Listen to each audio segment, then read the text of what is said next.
নমস্কার, নিবা রান্নাঘর থেকে আজকে একটা ব্লগ শেয়ার করব। আপনারা সবাই কেমন আছেন? আমি তো ভালো আছি, আপনাদের আশীর্বাদে দোয়া। প্লিজ আমার ভিডিওটা একটু শেয়ার করে দেবেন, ফেসবুক ফলোয়ার দিয়ে রাখবেন, ইউটিউব বলে সাবস্ক্রাইবার করে দেবেন প্লিজ প্লিজ। আপু ভাইদেরকে বারবার বলতেছি। আর সকালবেলা ছান করে নিলাম, তারপরে দেখেন বিছানা জাত দিয়ে নিলাম, আর দিকে পূজা টুজা দিয়ে নিলাম, একসাথেই বলে পেলাম। সব কিছু কাজগুলো কিন্তু করতে অনেক সময় লাগে, বলতে তো অনেক সোজা।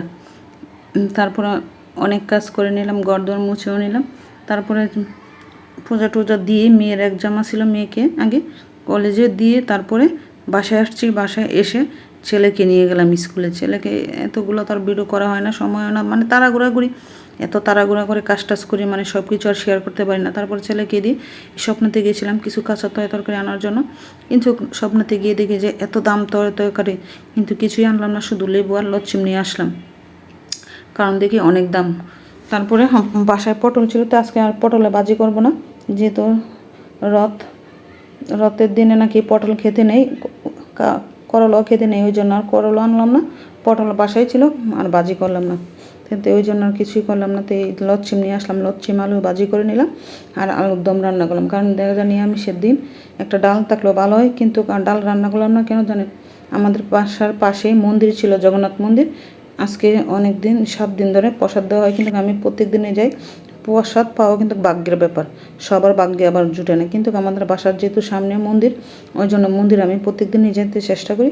আর ওই জন্য তাড়াহুড়া করে ছেলে মেয়ে আপনার ভাইয়ের জন্য রান্না করে গেলাম, কারণ আপনার ভাই তো আর যেতে পারে নাই অফিসের কারণে, আইসা বাসায় ভাত খাবে, তো ওই জন্য বাজি আর আলুর দম রান্না করে নিলাম। জাল জাল করে, একটু নিরামিষ হলে একটু আলুর দম খেতে পছন্দ করে, আর লচ্ছিম আলু দিয়ে বাজি করে নিলাম খাওয়ার জন্য। তো আমি ওইদিকে প্রসাদের জন্য যাব, প্রসাদ খেয়ে আসবো। ওই তো প্রসাদ তো এত গরম, এদিকে বৈশা প্রসাদ খেতে পারে না, প্রসাদ বেশিরভাগই বাসায় নিয়ে আসি। আইসা তারপরে ছেলে মেয়ে তারা, মেয়ে তো আইসা কলেজের থেকে আইসা ভাত খেয়ে তারপরে ক্লান্ত শুল ঘুমিয়ে যাই। তো আমি তাড়াগুড়া করে রান্না শেষ করে আবার মেয়েরে গিয়ে কলেজের থেকে নিয়ে আসলাম। অনেক তাড়াগুড়া করি কিন্তু আমি কাজ করি। অনেকে বলতে পারেন যে আপু আপনি কি ভিডিও করেন, আপনার ভিডিও তো ভালো লাগে না। ভাই আমি সাধারণ ঘরের সাধারণ মেয়ে, চেষ্টা করি সাধারণভাবে আপনাদের সাথে সব কিছু শেয়ার করার জন্য। আর এই ছিল দুপুরে রান্নাবান্না করে, তারপর মেয়ের জন্য ভাত বেড়ে নিলাম, আর মেয়েকে খাবার দিয়ে নিলাম। তাই আমি বলতেছি তুমি খাও, আমি একটু মন্দিরে যাব।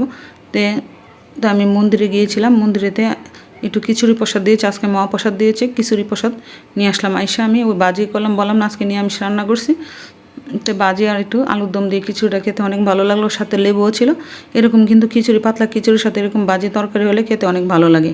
জাল জাল একটু আলুর দম করেছিলাম, আর আমার কাছে এরকম তরকারি দিয়ে খেতে অনেক ভালো লাগে। তাই আমি আইসা প্যানের নিচে, বাহিরে তো অনেক গরম, তারপর আবার খেয়ে টেয়ে আবার রেডি হয়ে গেলাম রথে। আজকে তো